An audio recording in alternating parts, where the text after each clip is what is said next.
There is, every now and again you do something which is incredibly embarrassing without realizing it. And when the organizer and funder of our shiur phoned me up, he said, are you available Thursday night? And I just said yes. I knew what he was going to ask next, give me a title, and I immediately sent one off. And somebody just pointed out to me they were misupic whether or not to come to the shiur after they noticed the title.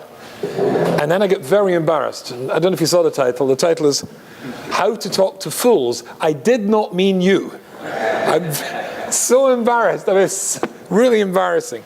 I wanted to talk about something really a little bit different. A mole, you come across, a fool. How do you deal with fools? So there's a famous Gemara. This Gemara is so well known that if I just tell you where it is, you'll probably know it off by heart.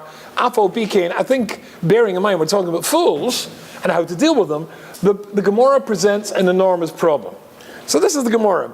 This is the Gemara in Lamed Omid Beis and Shabbos. It leads on to Lamed Aleph, Omid Aleph. And it's a famous story about Hillel when he was in the shower, or the bath, whatever it was, Erev Shabbos in those days.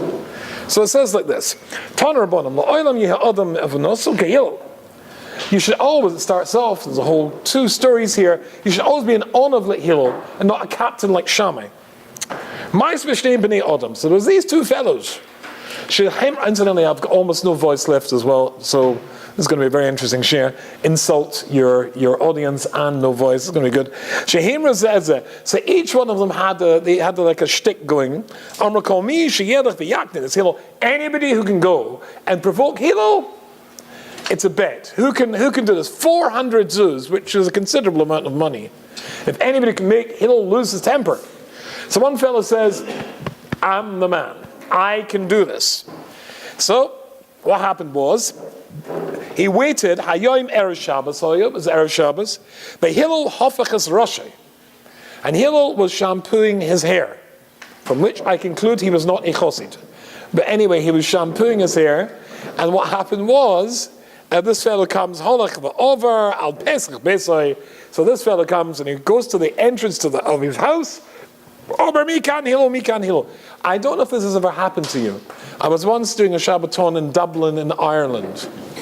And I was staying with one of my Talmidim's parents, and they had, it was in the bedroom, like a walk-in shower. It wasn't really a built shower, it was like it was like a box, which was just, and it was an electric shower. Right, so have you seen those sort of things? Are you with me?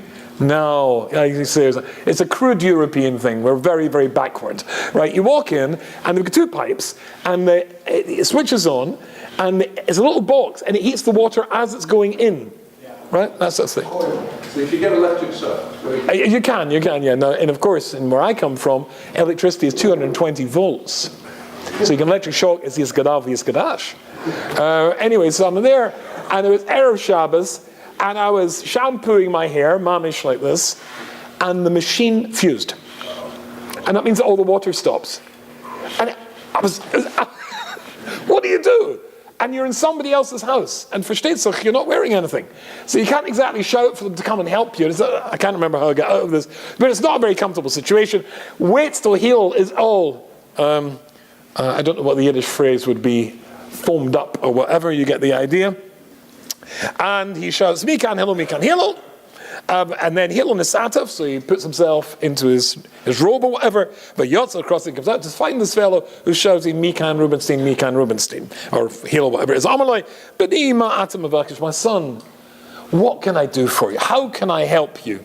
Now that's why it's Hillel and not Rubenstein. Right? I don't know about you.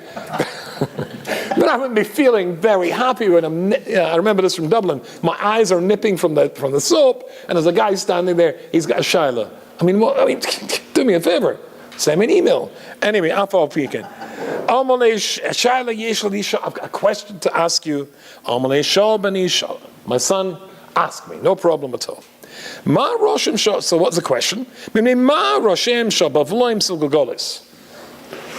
Why do Babylonians have round heads? Right, so your eyes are nipping. You've rushed downstairs. You're wearing your robe. And I've got a big shaila to ask you. What is it? Why do they have round heads? Maybe it's because I'm Scottish. I think I'd strangle him to death at this point. But anyway. Amalei b'ni shayla gedola shalta. What a gewaltige question. Okay? Mimnei she'ein lahem chayas b'kuchais. Which normally is translated as their midwives are not experts, so when they're born, I'm not quite sure what that means, but anyway, that results in having round heads. So he waits till Hillel's back in the shower, it says sha'achas, it doesn't mean sha'achas, unfortunately. He just waits till he's, got the soap back in his eyes. And Hillel.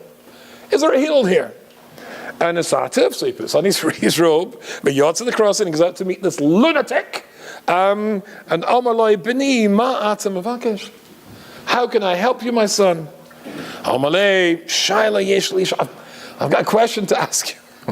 Amalei shal b'ni shal. Ask. Just trying to picture if it was me at this stage, just trying to think which part of, which I'd punch first.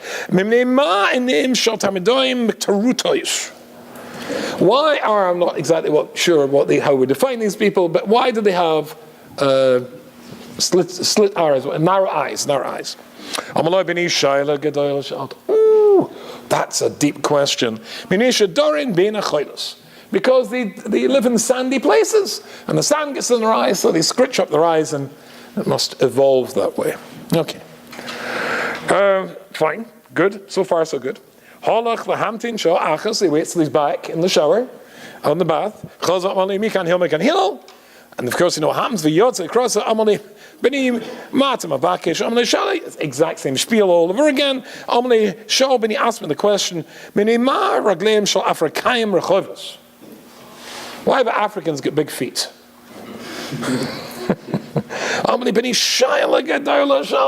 Ooh, that's a great question. Because they live in swampy places. Then he says to him, he sees his 400 zoos slipping away here. He's not managed to do it. He should have come to Rubinstein. I would have got him after the first one. But anyway, he would have become very rich if it was me. Anyway, Sof calls Sof. He says, I've got many more questions. I mean, I would be thinking, this guy's a complete and total moron. What's the next question? Why is chocolate brown? And, why is the sky white? I mean, this guy's an idiot. But I'm afraid, and he's shema to I'm afraid that maybe I would provoke him. Not at all. Ask away. And then this guy loses his temper. Are you the Hillel that they talk about? The Hillel, the great rabbi of the generation, and notice that he called him Hillel, not Rab Hillel or Reb Hillel. Yes, I just want you to know, there should not be rabbis like you anymore, like you in Klal Yisrael. Why? So he tells him, you just lost me 400 zuz. You should lose not 400 zuz and 400 zuz and 400 zuz more, but not ever make me lose my temper. That's the story. Now, there's a gazillion questions to ask here, and I'm sure they all popped into your mind. But for Shtetzach, as they say, the obvious question is, why did he say Shaila Gedoyla? Why did he say Shaila Gedoyla? That's a great question. I think it was the Briskerov. There was a lady who came to the Briskerov once with a Shaila with a chicken. And so there was a broken chicken wing, and the chicken wing, because it's broken, there's a shaila whether or not it's a treif or not. But as you probably know, that a chicken's wing is very much like a human's arm. It's in 3 sections. And those of you who've learned treifas will know this, right? So that bone there, this bone there, and the one that's next to the breast. The shaila is that if the wing is broken and that bone becomes like a spear, then it could have pierced the breast and pierced the lung, and therefore there would be a shaila. However, this was just a little bit broken there. And it was probably broken by the plucking machine anyway. That's normally what happens. So the Briskerov looks at this. All these Talmidim are there, and they're going, look, Shaila. He takes it, turns it upside down, looks inside, in the room. Spent ages looking at it. Eventually he says to the lady, it's kosher, you can eat it. And off she goes, very happy. So somebody said, this is ridiculous. It was obviously kosher. I know, but I want to make sure she comes back the next time. If you embarrass her, if you say it's not a question, she won't come back, and maybe next time it will be a shaila. So more when you're dealing with somebody asks a stupid question, asks a foolish question, you have to deal with them with respect. Maybe that's why he said shaila gedola you're asking. Such a great, great question. However, there is another possible explanation. In fact, a very real explanation. And this explanation actually rings a bell with me. I mean, but before I tell you the explanation, there's an obvious problem with the fact that he says, Shaila Gedola, and he entertains this fellow. Why didn't he say that's a very good question, but it's Erev Shabbos. I just got to go back in the shower because I'm going to soon be Makabel Shabbos. Why didn't you ask me after Shabbos? Or do you have a rabbi? Go and ask your rabbi. I mean, this is the Gadol Hador. I just did a shayla today. I just got tshuva. I sent a shayla for somebody who's in a difficult matzav to Reb Chaim Kanievsky Shlita, and I got the answer today. Now, to take a shayla to one of the Gadol Hador, it's something big. But about a small shayla, about, do I have to wait 3 hours or 6 hours? Ask your local rabbi. What is going on with this story? So, in particular, because Shlomo Melech says a very important thing. Shlomo Melech says in Mishli and Kof Vov, in Posek Dalad and Hey. Now, I know that whoever designed the shir did not have a great love of the Rabbonim giving the shir. Because late on a Thursday night, it's difficult enough to stay awake. Why they give you cholent beforehand, that I don't know. I mean, that's just making it totally impossible.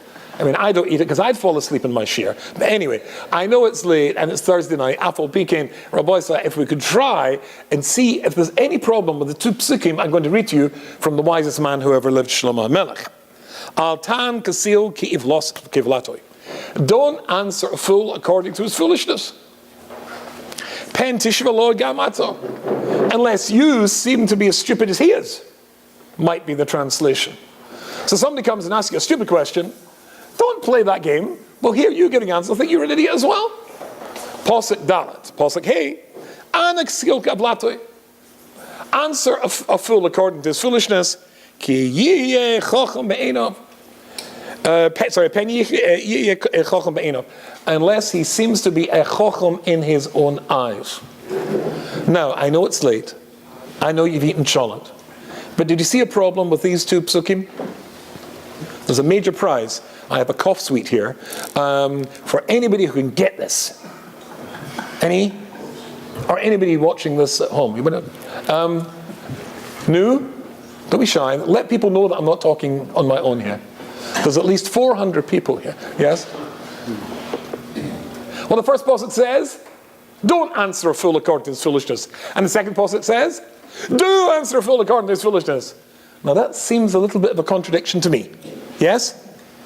So the Noach Chazal normally, the Forshim normally say that what that means is like this. If the guy's talking a fool and asking stupid questions, right? He wants to talk about politics and Donald Trump and Hillary Clinton and all these sorts of people, whom I've never heard of, incidentally. If that is the case, don't get into that. And sometimes I have a thing called a Facebook page because lots of my Talmidim keep in touch. And sometimes there is an argument on Facebook, in fact, all the time. Has anybody ever convinced anybody in a Facebook exchange that their point of view is right? Or an email exchange? No, absolutely not. So why bother with this narishkeit? So if you've got somebody who's a stupid guy asking stupid questions, yeah, fine, good. Gesundheit.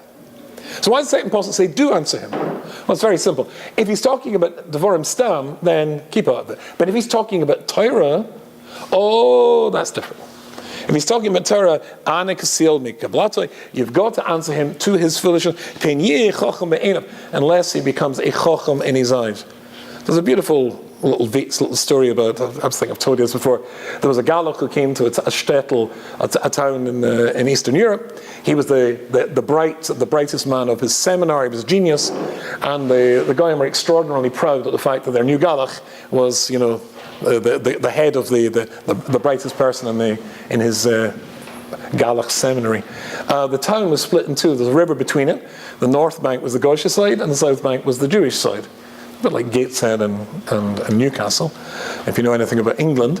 And so the Galach offers a challenge to the rabbi on the other side of the river that anybody the rabbi should come and debate with me on the bridge that separates the two. And the first person that asks a question the other one can't answer will be that guy standing there with a knife and whoosh, yiskadal v'yiskadash. So the rabbi rather wisely decided not to do it. However, the Galach said, okay, any of the rabbis in the Jewish town want to come and debate with me. Nobody did. Now the Goyim are feeling mamish, oh, geschmack. Look at that. The Jews are scared of our God. Any Jew. Nobody. But there was in the Jewish town a posheta. A posheta little fellow. Who, whatever the diagnosis would be today, but a simple ton. And he was called Chaim. And Chaim heard about this and he said, I'd like to debate with the Galach. So the priests are going around, they found a Jew, and it's Gewaldig. Now they'll show the great mettle of their priest. And when the Jews heard that one of the Yidden had volunteered for this, they were heartbroken. And when they found out it was Chaim, poor Nebuch Chaim, oh, he vexed me. The whole thing turned into Tisha B'Av. So the next day, the Goyim come to their side of the bridge. Priest. And then the Yidden come to the other side of and through the crowds comes the Galach. Gaiva on a Shia. On the other side comes Chaim. So when the priest sees this, he says, this is what you send against me? You may ask the first question. So Chaim says, what does the Ni Lo Yodea mean? And the Galach says, I don't know. The Yidden go Meshuggah, Gewaldig. They dance with the Chaim, they go into the shul, they open the cupboard, they bring out the bronfin, they bring out the kicker, the dancing, and said, Chaim, via Zoi, how's Mekel Hazarmin Zach? Everybody thought you were so simple, such a posh. How did you know to ask such a clever question? He said, well, when I was in kindergarten, I asked the teacher, what does Ani Lo Yodea mean? And he said, I don't know. And when I got to the elementary school, I asked the teachers there, what does Ani Lo Yodea mean? I don't know. And when I got to the yeshiva, I don't know. So I realized it was a very good question. So that's what I asked. So if you don't know, you go through life thinking it's a good question. And that happens in Gateshead Yeshiva. I remember in Gateshead Yeshiva, Reb Leib Gurevitz, I was in his shiur, and one of the Bochrim asked a really, the phrase in Yiddish, a klutz kasha. So one of the Bochrim asked a klutz kasha, which demonstrated that he had not been following a word of what Reb Leib Gurevitz had been saying for the last half an hour. And all the Bochrim burst into laughter. If I'm really being honest, I was the Bocher that asked the klutz kasha. And all the Bochrim started to laugh, and Reb Leib said, lach nicht! Don't laugh. And he said in Yiddish, was a phrase in Yiddish, ask the question and seem a fool for one moment.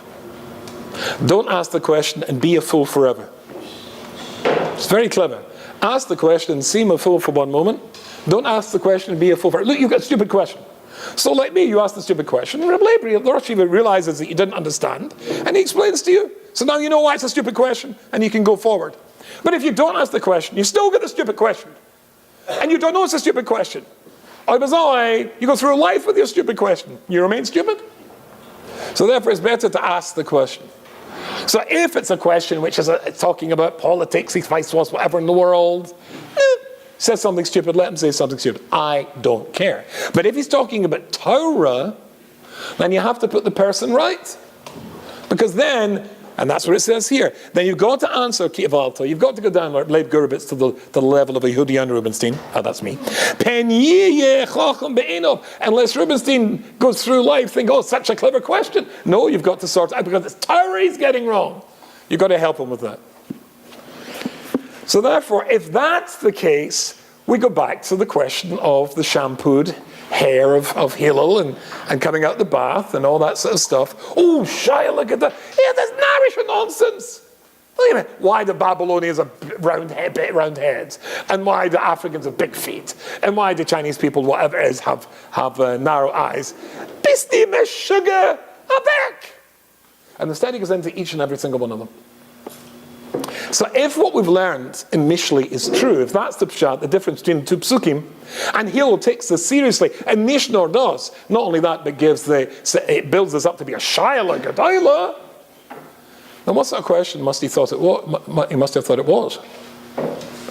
He must have thought it was a Torah question. He must have thought it was a Torah question.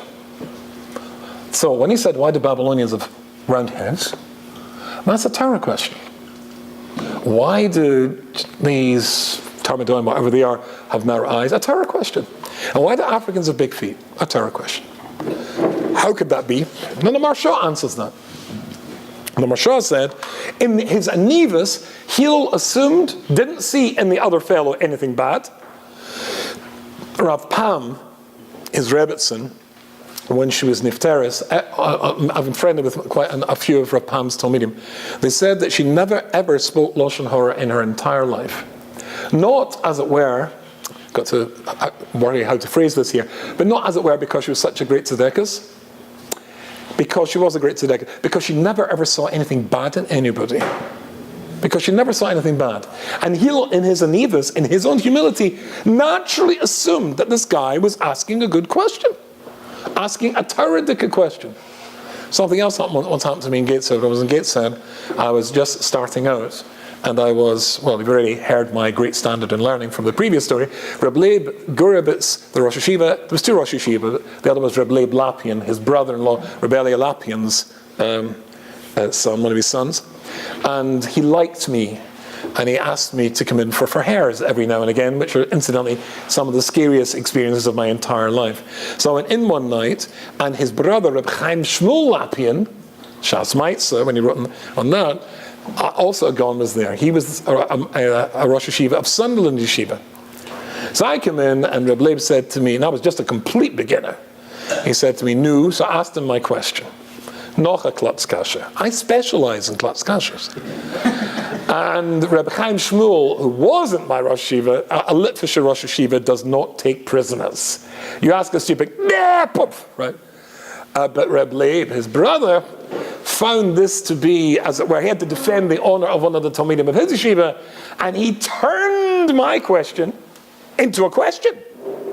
And these two Gaonim started a fight over my stupid question. And it lasted, I think, if I remember, for about 15 minutes.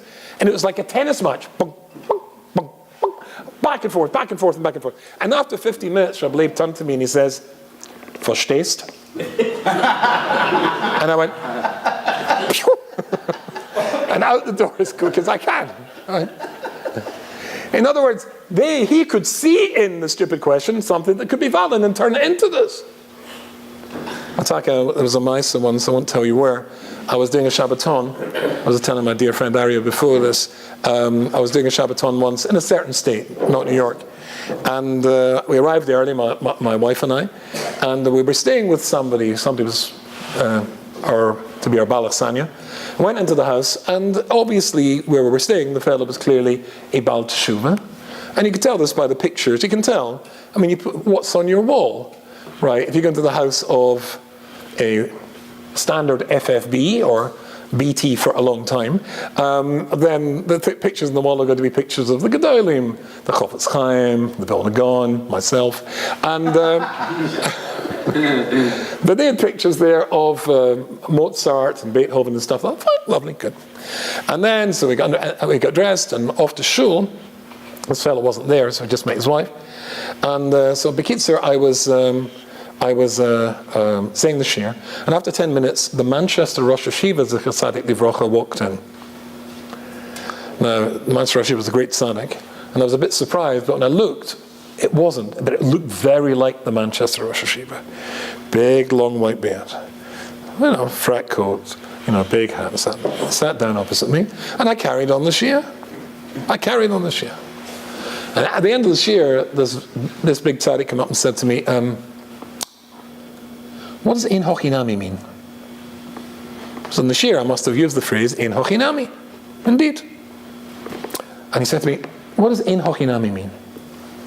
And I thought, he's asking something very deep. Ein Hochinami. I mean, I know what Ein Hochinami is, I can translate it. He must be asking, when you said Ein Hochinami, you say indeed. Yeah, du bist gerecht. Oh, but was that really right? Was it really right? What's that Gemara saying? So I said, well, I tried to repeat what, and he said, "No, but what does Ein Hochinami mean?" And I'm looking at this fellow with a white beard and the white payas coming out, and I'm saying, "What?" And then after the third time, I got it. He didn't know the translation of Ein Hochinami. The fellow had become a Baal Teshuva 3 years before. He was a lawyer. He was the Beethoven and the Mozart pictures, right? Still hadn't quite moved on from then. And this fellow, lovely fellow incidentally, I'm sure by now he's probably as a Talmud Chochem, but he was a complete beginner. But 6 months after he became Frum, he decided it's time to wear the clothes of the Frum. So he drove to Lakewood and got himself a nice big hat, started to grow his beard, nice Langerekel, and he was there with somebody, I think Chumash Rashi or something, in Lakewood, and he walked into the base Medrash Gavoya of Lakewood, and all the Bochrim were standing up. He looked like Malach. And I assumed it must be there's something in this. Reb Leib made something out of this, and Hillel makes something out of this. So what does he make out of this? So he thinks, according to the Marshal, that this fellow's asking a question based on in the 5th parak of Pirkei Avos, and various editions it's slightly different. Here it is Kaf Beis, Mishnah Kaf Beis. Call me sheyesh b'yoda shlosha devarim halala. What these three things, if you possess these three attributes, whom talmidim shel Avram Avinu, you're a talmid of Avram Avinu.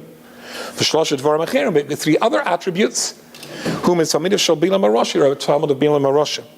Ayin toiva v'ruach nemucha v'nefesh shefola. If you've got a good eye, you see good in people.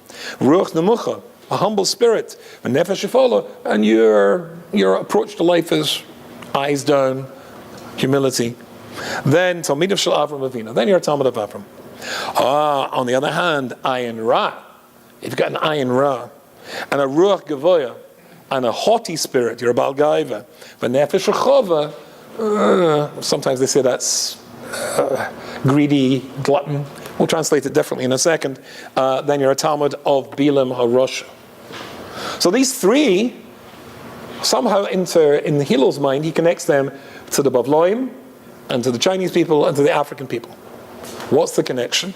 So the Marshal says, very interestingly, that the connection is Azoi, that when he said that you've asked me a good question, a great question, what he meant was, with regards to the Babylonians, the Gemara asks the questions, why did the Babylonians lose their money?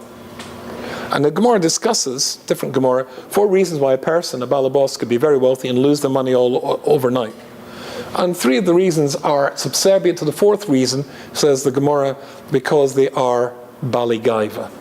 If a person is a Bal Gaiva, it doesn't mean round-headed, says the Marshal, it means big-headed. Why are the Bavloim big-headed? He connected that to the Gemara that said, because they're big-headed Bali Gaiva, that's why they lost all the money. There is a whole discussion, many times in the Gemara, all of the Bavloim had that character trait, that character flaw. And another Gemara says, if you've got that character flaw, you're going to lose all your money. And he says, because their midwives aren't expert. That means from the beginning, to get rid of Gaiva, it starts at the very beginning, when you're with your children. You've got to make sure that you don't build them up to be big Bali Gaiva. Taka, interesting, I've got to tell you, a beautiful thing I saw in Ramat Asiel's parish in Tomer Devora, and he quotes from the Stipler. And interestingly, somebody asked the Stipler, why did and I saw this myself many times in yeshiva, why did the boys who were the most brilliant, who were the most naturally gifted, why did they not evolve into the greatest Rabbonim, which very often they didn't? You know what Stipler said? Because everybody told them they were the greatest. They built them up, made them Bali Gaiva, and there's nothing Hashem hates more than a Bal Gaiva, and therefore he withdrew the Siyata D'Shmaya from them, and therefore they learned. But they didn't become the greats that they could have been because everybody told them they were great. They encouraged Gaiva. That's the first thing.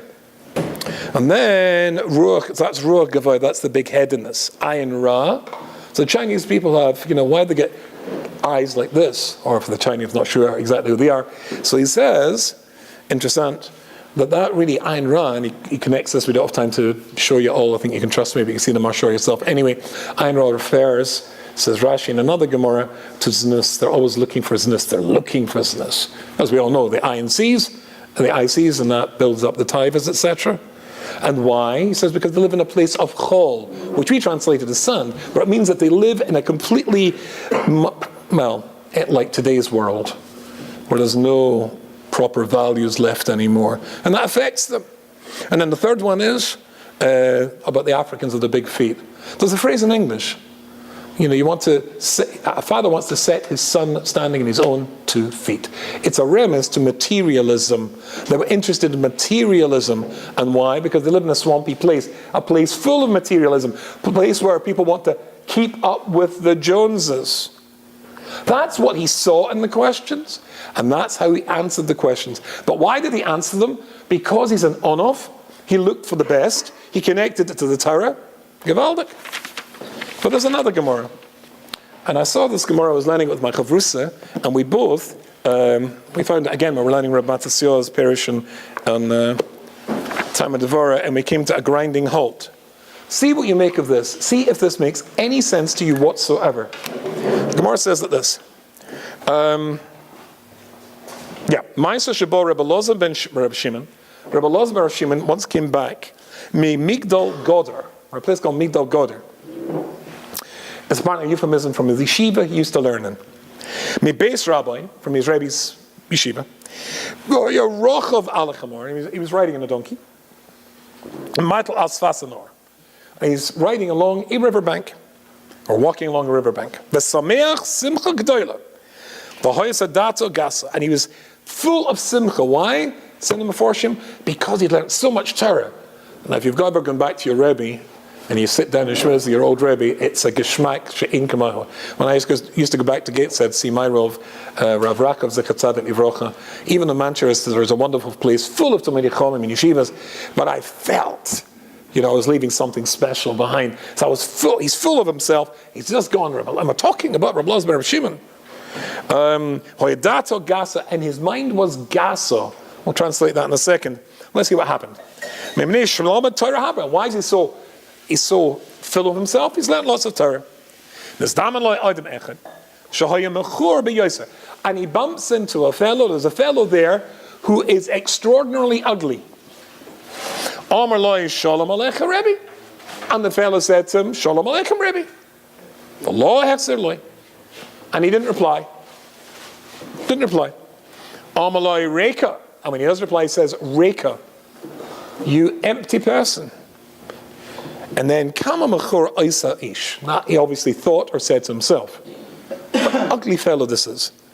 And they said to him, Shema Kol Ben Yerecha Machuran? Or maybe all the people where you live are as ugly as you? Omer Loi, any idea? I don't know. Why don't you go and ask the craftsman who made me? What an ugly thing you made. If you're telling him to go and ask the craftsman who made him, what are you telling him to do? Drop dead. You don't go and ask Hashem when you've dropped dead. And the Ben Ish Chai says that's exactly what he's telling him to do. When Rebbe Elazar realized that he's done something very bad, Yord gets down from the donkey. And he bows down, he prostrates himself in front of him. I've offended you, I've upset you, I'm so sorry. Michael, please forgive me. I'm not going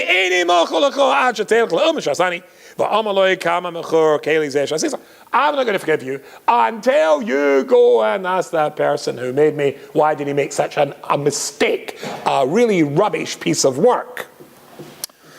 He chases after him. He comes to the city. And all the people come out to greet him. Who?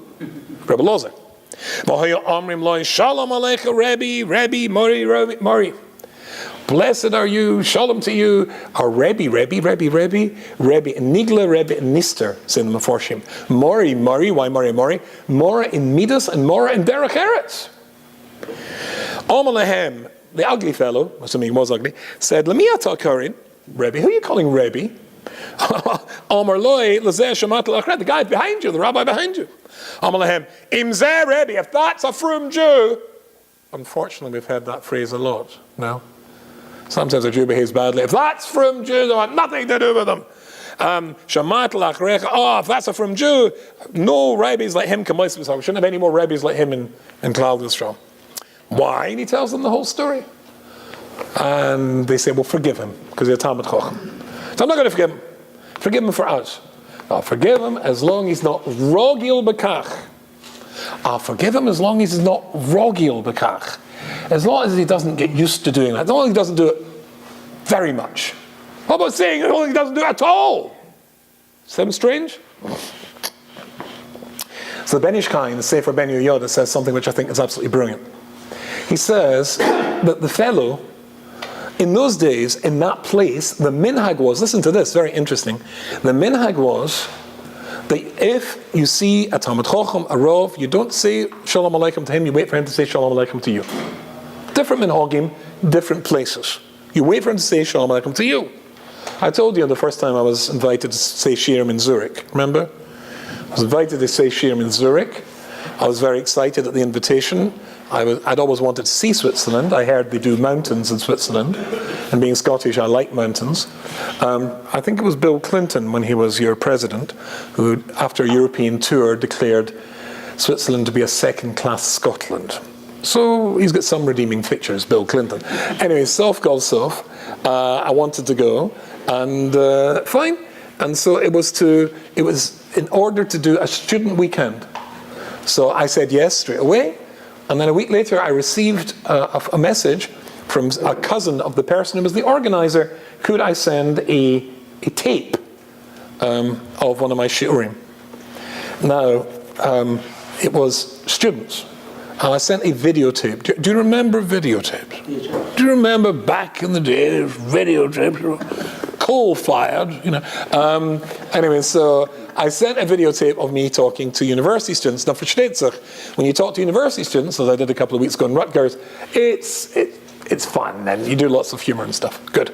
And I generally like to be outrageous. Fine. That was that. And then I also sent a audio cassette of a Frum Shir, because I just wanted to establish that I can sometimes be serious.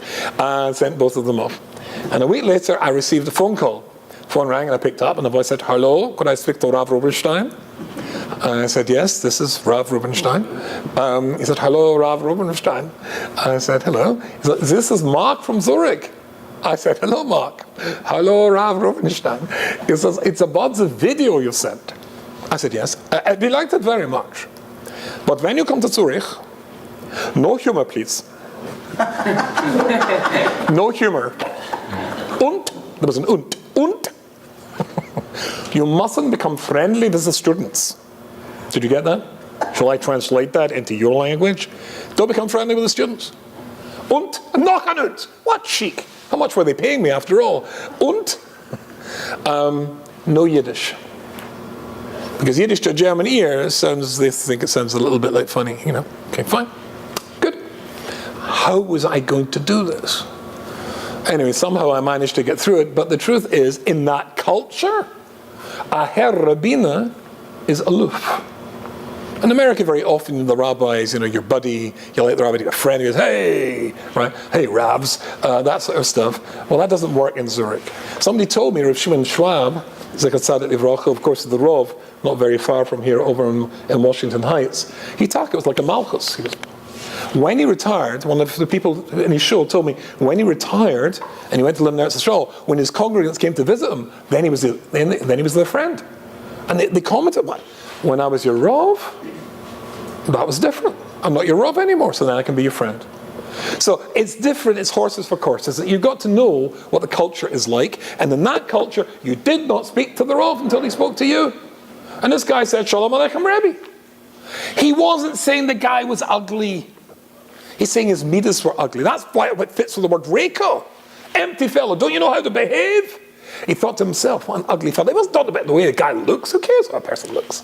It's not about his behavior. And I said, maybe all the people in your city are so ugly. It means the way you behave. But the problem was the guy was ugly. Suppose somebody bumps into you and you turn around and say, "You're blind?" And then you see that he's wearing dark glasses and he's holding a white cane. How do you feel about yourself? Not too good. And the guy was ugly. And who was the guy? Both Rashi and Tosfos say Eliyahu Hanavi. Eliyahu Hanavi had set the whole thing up to show this great raw from the Gemara, Rebbe Lozer, that there was something rogel bekach. He had, as Reb Chaim Volozhin says in the Sorim, and Reb Chaim Vital, quoting Reb Chaim Vital says that a bad midah is much worse than any avera that you might do, because the avera comes from a bad midah. So Eliyahu was there to say, don't be wrong, get to the source of this. He was nizgo'eh. It's son. Imagine being so full of simcha that you become big-headed and you're not sensitive to the fact that, are you blind? He is blind. Oh yeah, they're behaving ugly. Ugly behavior. And the guy is ugly, that he would be upset. So once again, it's the exact opposite. With Hillel, with his anivas, saw no bad in the person at all. Eliyahu Novi comes here to tell somebody there's a shtickle gaiva. If there's a shtickle gaiva, you'll see bad in people. So if you want to go through life, if we want to go through life, in order to make sure that we don't have embarrassing situations for ourselves or embarrass somebody else, Lo Rogo Bekach, work in our midas of anivas.